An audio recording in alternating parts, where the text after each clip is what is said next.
Consciousness is the awareness of oneself and the surrounding environment, and its origins remain one of the most profound questions in philosophy, psychology, and neuroscience. Many scientists believe that consciousness evolved as an adaptation, providing species with the ability to self-reflect, respond flexibly to their environments, and communicate effectively, thus enhancing their chances of survival and reproduction. The development of the brain, particularly regions associated with emotion, cognition, and memory, has played a crucial role in shaping consciousness. Additionally, language has been instrumental in forming concepts of self and the world, enriching human consciousness through communication and shared experiences. Despite various theories in psychology attempting to explain consciousness, including behaviorism and personality theories, much about its origins remains a mystery, inviting ongoing exploration and research. Consciousness is perhaps the biggest riddle in nature. Stripped to its core meaning, consciousness is what allows us to be aware both of our surroundings and of our own inner state. But thinking about consciousness has this habit of taking us round in circles. We all intuitively know what consciousness is. It's this. It's what you're experiencing here, right now. But once we try to pinpoint just what exactly it is, it leaves us grasping at thin air. And not just us. Philosophers and scientists struggle to define consciousness. Different schools and ideas compete with one another, but no one has come close to figuring it out. It's unsettling to realize that we don't understand what makes us aware of ourselves and the world. In this fuzzy area, consciousness and intelligence are also related, although they are not the same. We'll talk in greater depth about theories of consciousness and intelligence in other videos. Like much of what makes us human, our consciousness is likely to have evolved from less complex forms, as a product of evolution by natural selection. It has probably emerged from an immense several 100-million-year sequence of countless microsteps that together make up a sort of gradient of consciousness. What was the first step on this path from the non-conscious to the basic consciousness that ultimately led to the convoluted consciousness we humans enjoy today? Take a stone. The consensus is that a stone is not conscious, though not everyone agrees even on this. Some panpsychists claim that a lump of rock may have an inner life. However, there are no real grounds for any such assumption, since stones never show behavior. Their inner life can neither be proven nor disproven. A more common starting point is with living things. A living thing, or a self, is a part of the universe that sustains itself and makes more of its kind. To do so, it needs energy. And this is where an awareness of the world comes in handy. The original function of consciousness was probably to direct a mobile self that was short of energy to a fresh supply of food. On the smaller scales of life, you don't need to be aware to find food. Trichoplaxid herons, one of the simplest of all animals, moves around haphazardly.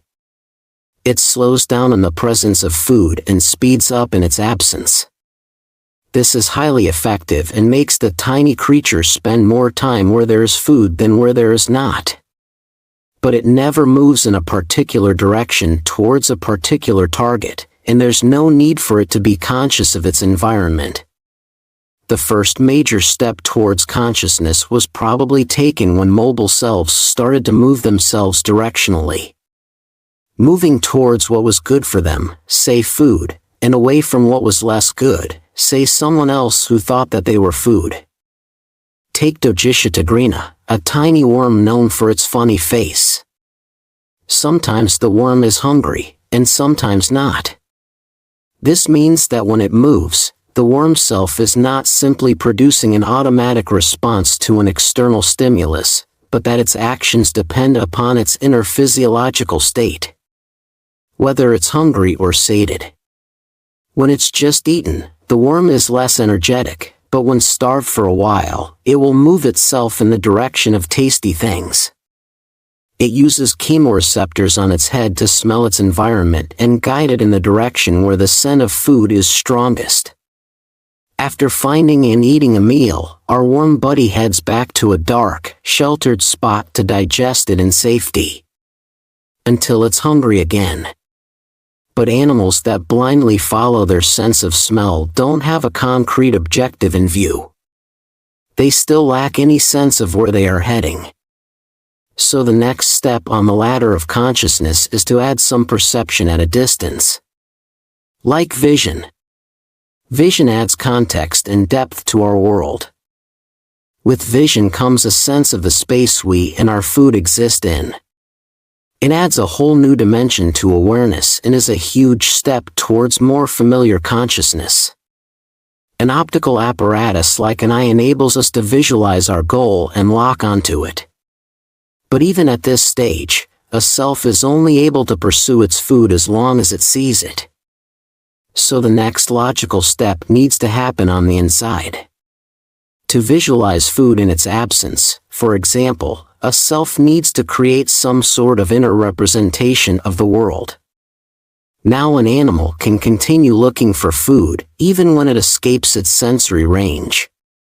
Because of this inner representation of what is relevant in the world, it can remain focused on its food and its desire to get it. Our self now exists in a world it can get familiar with. The ability to remember things has emerged.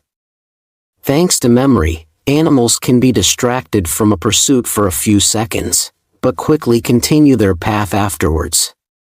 A related phenomenon is called object permanence. This describes our awareness that things continue to exist even when we can't see them. This cognitive skill is enjoyed by some mammals and birds, and perhaps other animals too.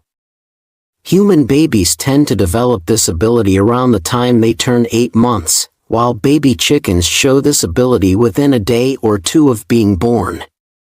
The capacity to remember a thing in its absence suggests at least a basic sense of time. A sense of time is a big step on the ladder of consciousness. It may also enable a self to look forward from the present moment and anticipate the future. Adult chickens, for example, are able to resist a meal put in front of them if they expect to receive a bigger meal as a prize for holding back for a while.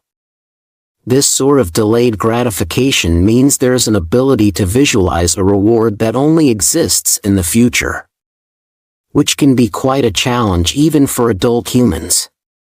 Western scrub jays are experts in delayed gratification.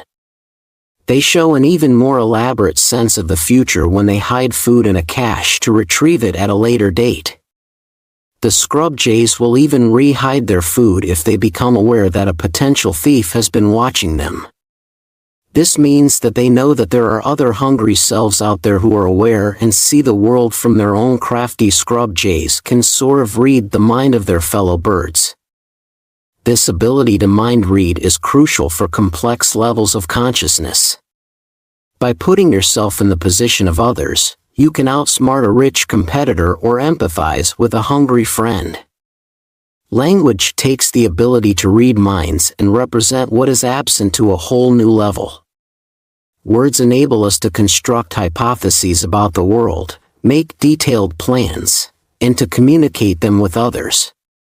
Words enable us to think about ourselves, and our place in the universe, and even about our own consciousness, which is something we'll be doing more in future videos.